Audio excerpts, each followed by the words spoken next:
I mean, you talk about retiring, resigning. I mean, we're seeing that in the NBA literally the same day within hours of each other. Danny Ainge was the first news of the day. He has resigned as president of basketball operations for the Boston Celtics after 18 years. And with that, Brad Stevens has been announced to replace Danny Ainge as head of basketball operations. So he'll be stepping down as head coach, which has some question marks around the Celtics. They're going to have to get a new head coach now.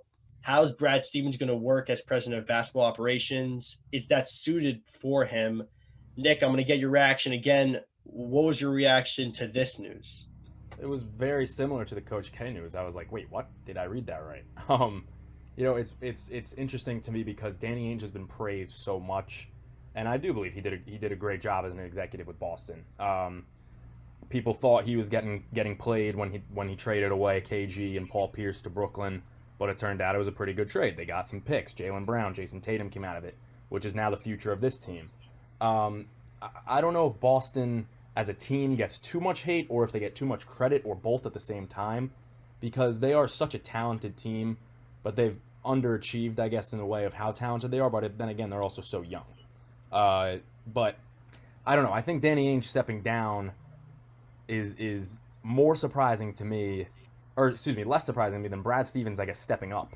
I read today an article. It was almost like imagine being bad at your job because Brad Stevens has done a good job, but again, you could argue he's underachieved with the talent he's had. They could have gotten to a finals. They should have won a finals, whatever you want to say. But the headline was imagine you're bad at your job and then you get promoted to a better job as a result of someone else stepping down. I was just like, wait a minute, does that line up? Does that make sense? Because I think Brad Stevens is a good coach, but he has underachieved these past few years. Regardless of how many injuries and COVID, this Celtics team was much better than their 500 record showed. And you could blame that on Brad Stevens. The past few years, again, they haven't gone anywhere. The bubble, obviously, they got knocked out. Past few years, I think they had one or two conference finals appearances, but could never get past LeBron. So it's interesting to me that Brad Stevens has now stepped up, but I'm also very curious to see what he will do as an executive. I think he's just a very smart, keen basketball mind. I think he has the potential to bring in, especially because he knows the unit of guys he has on the court on just so many different levels, personal as players. I think it could be interesting to see him there, but I also now don't know the direction that really he should go in with the head coach. And obviously that's the number one thing, the void that needs to be filled with Ainge stepping down and Stevens taking his role. Yeah, I'm definitely surprised by the news, especially since I don't think Danny Ainge has done a bad job for Boston. I think he's time in and time again put in a product on the court that should win games. I mean, he takes over in 2003.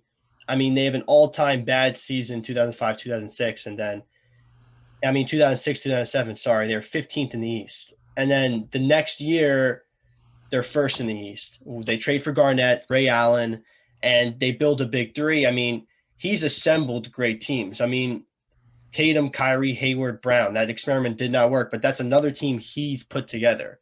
And even when Kyrie was out, he brought in Kemba. So I think he's constantly shown that his ability to put together great teams has always been there. I guess just my thing with this move is that a lot of it is for me is on Brad Stevens, who has not done enough to put these guys together, and he's felt like he's constantly underperformed. I mean, I'll go through his playoff history since 2016. In 2017, he lost in conference finals. In 2018, lost in conference finals. In 2019, he lost in the conference semifinals. 2020, he lost in the conference finals. And then this year, he loses in the first round. I mean, you go from losing in the conference finals to the semifinals to now losing in the first round. I mean, that's a downward trajectory. I mean, they were calling this Boston team a dynasty. And it's hard for me not to put that on the coach. I feel like it's hard to put that on the president of basketball operations because he built that team. But Stevens hasn't done enough to bring this team up from where they've started. I mean, Jaylen Brown's become a better player without a doubt. Tatum is a much better player. Yet they still don't seem to be cohesive enough to at least get past that hump, which seems to be at conference finals, but this year was the first round. So I guess I'm not sure about Brad Stevens staying in the organization. I'm not sure about that move because he doesn't really have a lot of experience with that position. It's going to be interesting to see what he makes of it. But if you're the Celtics, I want to see you go out and get a coach with experience that is going to be able to not like I've heard Jason Kidd as one of the options for head coach. I don't like that move. I think you need a coach like Tom Thibodeau that has experience coaching and has veteran playoff experience, someone that can like show these guys how to bring it together and get past that hump. That's what I want to see from the Celtics. I think that's the next move for the franchise to make. I'm very curious as to what you just alluded to, where they're going to go with coaching, because Brad Stevens I thought was magnificent for a few years, but he peaked and didn't really continue to grow in the past few years, like you stated, with their runs through the playoffs. And I just don't really. Again, I guess I don't have the answers, but I think I would like to see Jason Kidd get the chance, but at the same time, it's difficult to throw a guy in. His last coaching experience as a head coach was with the Brooklyn Nets, I believe. With that team that Danny Ainge then traded with Kevin Garnett, Joe Johnson, Paul Pierce, etc. And that team was great, but they didn't really work out that well either. They made the playoffs, but it was nothing special. Then I saw another hire was Lloyd Pierce, who did not do a great job with the Atlanta Hawks this season, and clearly the Hawks have potential, as they're showing as we speak, because it's a blowout in New York. But I don't know. I guess the Celtics. I thought Brad Stevens would be able to find some sort of magic there, but I think maybe it is time for a change, because you have a guy like Jason Tatum, who's a generational talent. Jaylen Brown is another guy I love. I think he's going to be great when he comes back from injury. He had a career year this season. Kemba's not necessarily a star player anymore, but he'll still provide baskets. Smart's a good defender.